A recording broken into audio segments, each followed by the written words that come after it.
En dépit de conflits entre bailleurs et locataires, place à ceux qui font front entre bailleurs et courtiers. Sur Kinshasa, il devient de plus en plus récurrent de voir l'opposition entre bailleurs et courtiers s'agissant les commissions qui pourtant reviennent de droit aux courtiers.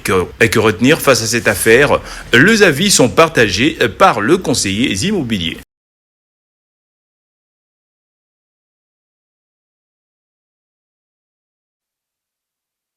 Avec l'appui de Law Firm International Center, le Conseil syndical de services publics et privés COSEP a lancé une phase de formation au Centre d'études pour l'action sociale CEPAS dans le but de préparer la relève syndicale. Au cours de cette formation qui débute dès ce mardi 17 au samedi 21 décembre 2024, plusieurs thèmes seront abordés, entre autres la préparation et la mise en commun du travail en groupe, les techniques de communication de travail du groupe, etc. Pour ce faire, le secrétaire général du COSEP, le professeur Jean-Pierre Kimbouya, nous fait savoir ce qui suit. La formation concerne de militants de base qui ont déjà suivi une première formation sur le syndicalisme. Mais comme nous avons les soucis de la relève syndicale, aussi bien au pays, on a des soucis de la relève administrative, de la relève politique. Il faut former des jeunes, de futurs citoyens, de futurs syndicalistes. À son tour, Thérèse Mbombo, formatrice, assure que les participants seront le formateur en devenir. Nous voulons former de nouveaux formateurs et formatrices parce que dans l'avenir, c'est eux qui vont nous remplacer. Moi, je crois que nous sommes vers la fin et que bientôt on va laisser, mais il faut qu'on laisse à d'autres. Satisfaits de cette formation, les participants n'ont pas manqué d'exprimer leur contentement. J'ai un sentiment de joie, dans le sens que cette formation que nous voulons d'ailleurs productive de bons résultats à la fin, va nous permettre d'être en mesure aussi de former les autres. Cette formation n'est pas une première que le COSEP organise pour renforcer les capacités de ses membres. En somme, ces membres formés seront déployés dans les différentes provinces pour le même objectif.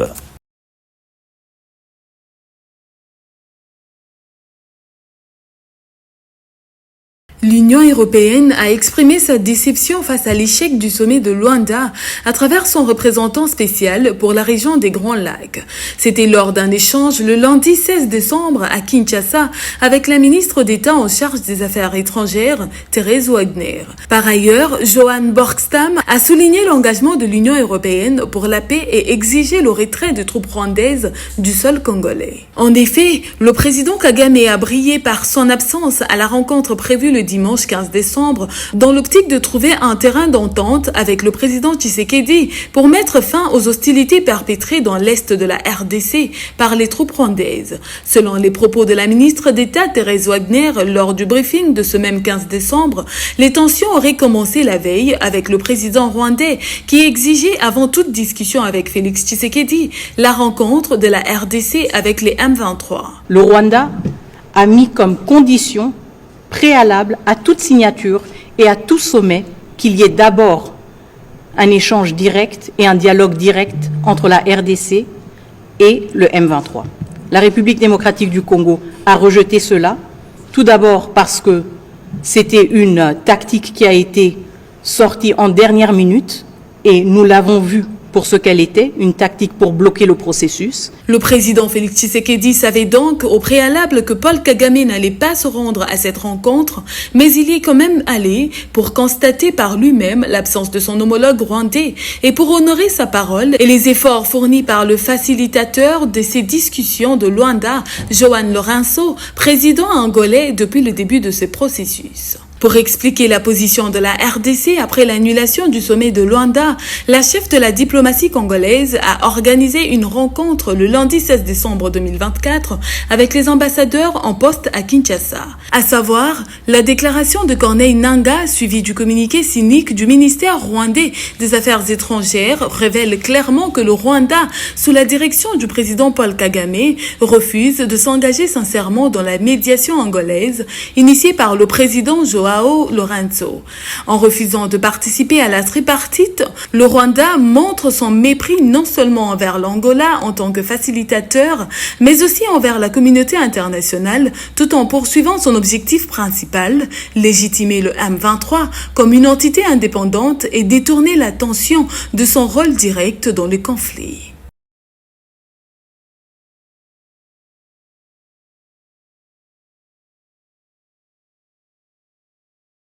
Le ministre des Finances, Doudou Fambali Koundé, a effectué une visite d'inspection le week-end dernier pour constater la reprise des travaux de Kinshasa Arena après une longue période d'arrêt. À cette occasion, il a annoncé que, suite à plusieurs réunions d'harmonisation et à la conformité des travaux aux exigences gouvernementales, l'entreprise Milvest a été autorisée à poursuivre les travaux sur le site. L'Argentier national a rappelé que Kinshasa Arena, symbole de l'engagement du président de la République envers la jeunesse congolaise, sera un espace dédié aux activités sportives et culturelles. Il a également confirmé que les équipements bloqués au port de Matadi ont été acheminés avec plus de 150 containers déjà livrés sur le site. L'inauguration de cette infrastructure est prévue au plus tard en septembre 2025 sous la présidence du chef de l'État, a-t-il précisé. Le gouvernement tient à ce que ces projets soient réalisés parce qu'il s'agit d'un engagement de son Excellence Monsieur le Président de la République, chef de l'État, son Excellence Félix Antoine Tshisekedi Tshilombo, qui veut offrir à notre population et à notre jeunesse des aires dédiées, des aires où nous pouvons aujourd'hui attirer des grandes compétitions internationales. Fin septembre, nous allons inaugurer Arena et le Président de la République, son Excellence Félix Antoine Tshisekedi Tshilombo pourra avoir la possibilité de décider de la date où il va inaugurer cette arena à partir du mois de septembre. Le ministre a été accompagné lors de cette visite par le ministre d'État en charge de l'aménagement du territoire, l'inspecteur général des finances, chef de service, un honorable député élu de Kinshasa, des représentants de l'ACGT, le directeur général de l'entreprise Milvest, ainsi que plusieurs experts. À titre de rappel, cela faisait plusieurs mois depuis l'arrêt des travaux de construction de Kinshasa Arena. Selon certaines sources, cette situation était due au non-paiement des salaires des ouvriers de ce chantier qui ont décidé de sécher le lieu de travail.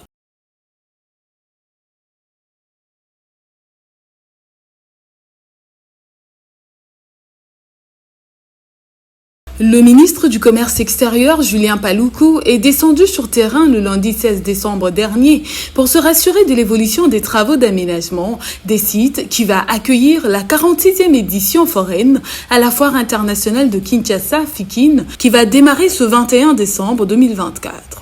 Sur place, Julien Paluku, accompagné du directeur général de la FIKIN, Didier Kamba-Pelé, a visité les stands en pleine construction et l'ensemble du site qui se transforme déjà pour accueillir ce rendez-vous d'affaires et festif. Le patron du commerce extérieur a invité les structures publiques et privées de réserver sans plus tarder leur stand car cette édition aura plusieurs particularités.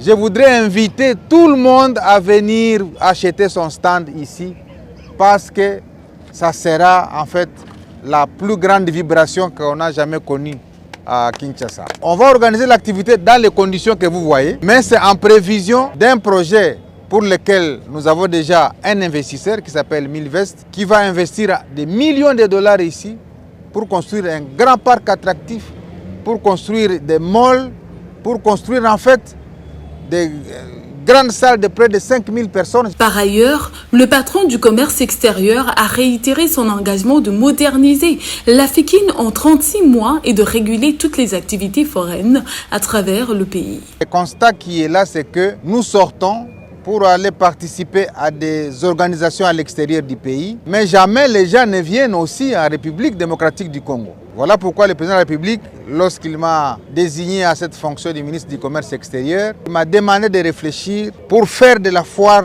de Kinshasa un lieu qui sera le carrefour du monde. Mais pour y arriver, il faut des aménagements. À savoir, d'autres éditions foraines seront organisées en juillet et décembre de l'année prochaine.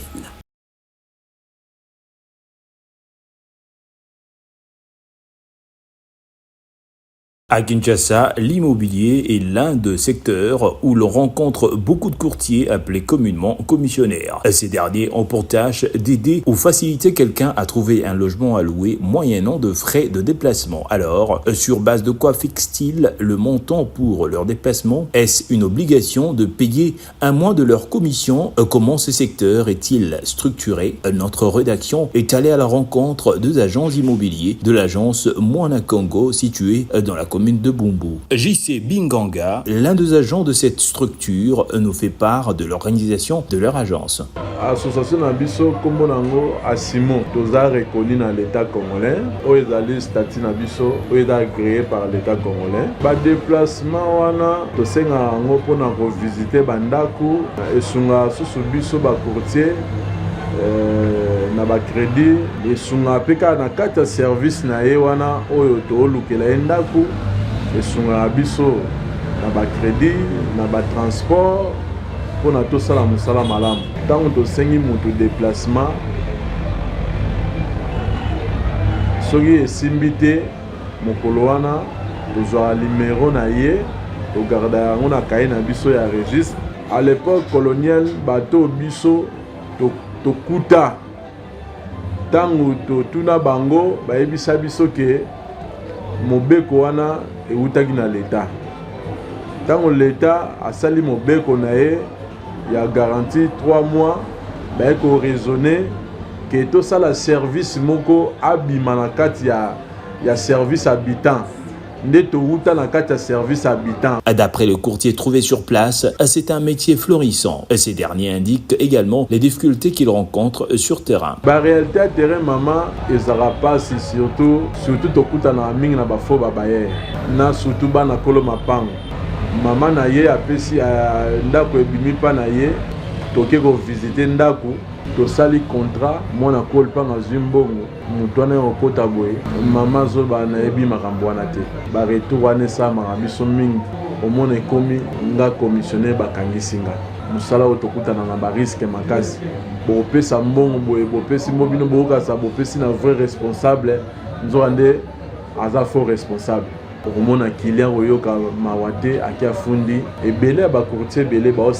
Interrogé au sujet du paiement de frais de commission, JC Lufungula, qui suscite un sérieux problème avec le bailleur et qui veut à tout prix avoir une part. L'État n'a biso il fallait abongisa la biso musala.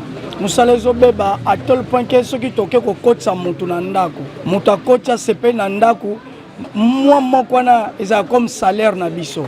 Ngana sala kate. Nasalaka na kati agence mais tango ngana ko sala document mbongo lekwe na maboko na nga mona na biso na babaya to komo welela omona te foka kati mais basali musala te. Selon la loi numéro 15/025 du 31 décembre 2015 relative au baux de loyer dans son article 10, les honoraires de l'agence immobilière lors du contrat correspondant à un mois de loyer sur terrain, c'est autre car les bailleurs veulent toujours partager les butins avec ces derniers.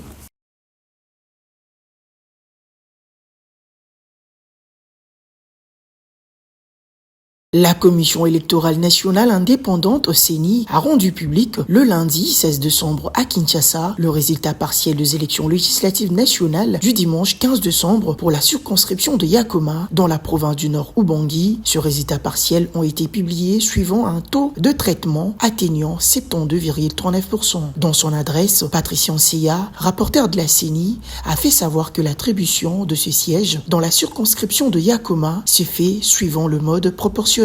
L'attribution de sièges au niveau des 2 circonscriptions électorales concernées se fait suivant le mode de la proportionnelle des listes ouvertes à une seule voie préférentielle avec application de plus fort reste. Toutes les dispositions utiles ont été prises par la CENI pour une transmission rapide et sécurisée de ces résultats afin de garantir la vérité des urnes conformément aux articles 47 et 67 bis de la loi électorale. Ainsi, l'Assemblée plénière va présenter les tendances des suffrages dans chaque circonscription électorale pour chaque parti ou regroupement politique À Yakoma, 81 candidats à la députation nationale se disputent 2 sièges à pourvoir à l'Assemblée nationale, tandis que 240 candidats à la députation provinciale sont en course pour les 4 sièges restants à l'Assemblée provinciale du Nord-Ubangi. Le résultat finaux après les traitements complets du scrutin détermineront les élus pour cette circonscription.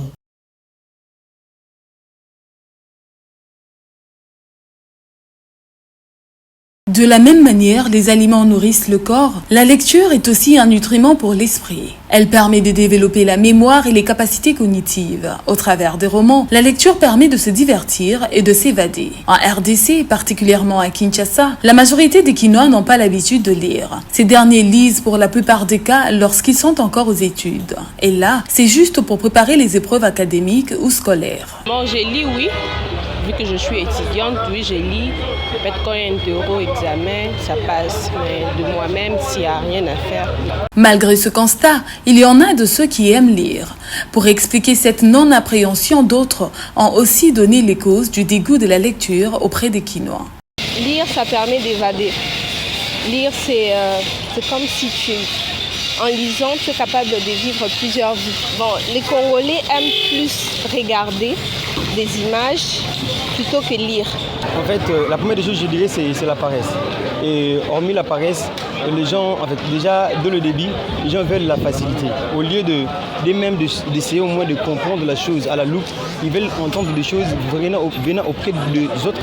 Ce n'est pas forcément tous les Congolais qui lisent. Il faut toujours différencier chaque Congolais du point de vue de l'intérêt qu'il présente. Je pense que la lecture est plus appropriée pour, par exemple, les étudiants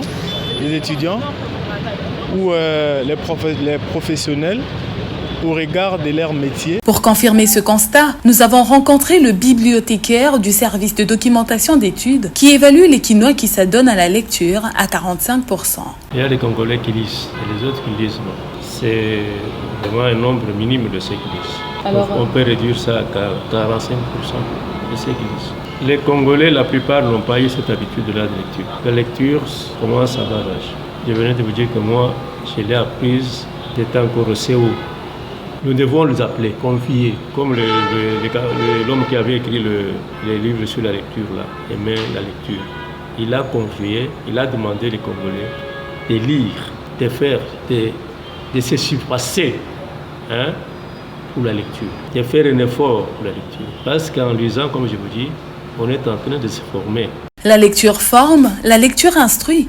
Elle permet d'apprendre de nouvelles choses, de développer son vocabulaire et son expression orale. Que ça soit par des livres en dur ou version électronique ou encore des articles, l'important, c'est de nourrir son esprit. Il est vrai que le goût du savoir et de la lecture est quelque chose qui devait s'inculquer dès le bas âge. Les parents, les enseignants et les professeurs devraient trouver des mécanismes pour développer le goût de lire lorsque l'homme n'est encore qu'un enfant.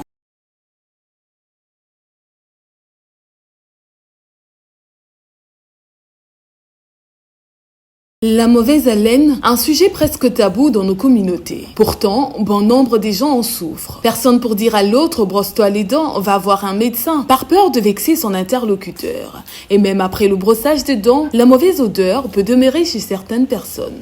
Comment ces personnes-là font pour être comme ça? Ça coûte pas beaucoup d'argent sentir bon. Avoir une mauvaise haleine, en tout cas, c'est pas bien pour soi et pour les autres aussi, parce que tu indisposes les autres. Quand ils parlent devant vous, ça dérange un peu les gens qui sont à côté. Là, je sais pas, il faut voir un médecin. Il faudrait que la personne veuille un médecin. Ouais. Donc c'est le médecin qui est la personne la mieux placée pour nous expliquer qu'est-ce qui cause cette mauvaise haleine. Ça peut dire déjà à la malpropreté, voilà. La personne se réveille le matin, peut-être pas le temps de rincer les dents ou peut-être se laver, vous savez. C'est la plupart des cas, on voit souvent aussi avec nos chauffeurs moto. Certains sont là, vous sentez quand même vous montez sur une moto, vous n'êtes pas du tout à l'aise. Il y en a. Ce sont des maladies, c'est médical, vous savez. C'est médical. Là, c'est même un médecin pourra vous dire que oui, je peux bien rincer les dents, voilà. Il y a des produits pour ça, je pense. dans les pharmacies, dans les hôpitaux, être produit pour ça. La litose est une odeur désagréable produite par l'air qu'on expulse par la bouche et le nez. Elle est liée à la présence dans la cavité buccale de bactéries qui provoquent des odeurs en dégradant des protéines. Pour certains, parmi les causes, on note également la carie dentaire. Genre quand ils parlent, ça dégage une mauvaise odeur, du coup ça met mal à l'aise les gens, voilà. Facultatif, ça dépend en fait. Il y a d'autres fois, c'est la carie qui influence ça, d'autres fois c'est juste le fait de ne pas bien brosser les dents tout simplement. Voilà, moi c'était la carie dentaire qu'on a remarqué, on est allé enlever tout simplement, c'est tout. Selon un spécialiste dentaire, la mauvaise haleine n'est pas une maladie, mais plutôt un signe clinique qui atteste un ça ne va pas au niveau de la bouche ou même du corps. En fait, la mauvaise haleine ou la litose, c'est un signe clinique. Je sais que dans la population, d'aucuns vont qualifier ça d'une maladie, mais en réalité, ce n'est pas une maladie en fait. C'est un signe clinique où lorsque le patient vient visiter, on découvre que le patient dégage une mauvaise odeur lorsqu'il parle. Lorsqu'il parle, il dégage une mauvaise odeur. Là, à ce moment-là, on sait qu'avec cette litose ici, ou cette mauvaise odeur, il y a une maladie qui est cachée dans la bouche ou ailleurs qu'il faut maintenant rechercher. Par ailleurs, Dr Bongo donne quelques conseils pour contourner la litose. Le premier moyen pour éviter la litose, c'est d'abord l'hygiène buccale. Il faut prendre soin de sa bouche. On prend soin comment? Par le brossage des dents. On se brosse les dents de manière de principe. C'est au moins 2 fois par jour. Vous faire consulter, faire un check-up. Vous ne pouvez pas avoir des caries ou vous avez l'impression que vous n'avez pas de maladie au niveau de la bouche, mais lorsque les dentistes vont vous examiner, ils peuvent trouver une maladie. Passagère ou plus durable, la litose est source d'inconfort pour les personnes qui en souffrent. Nombreux vivent avec sans se soucier de trouver une solution. Cependant, prendre soin de son hygiène buccale, c'est aussi respecter les autres.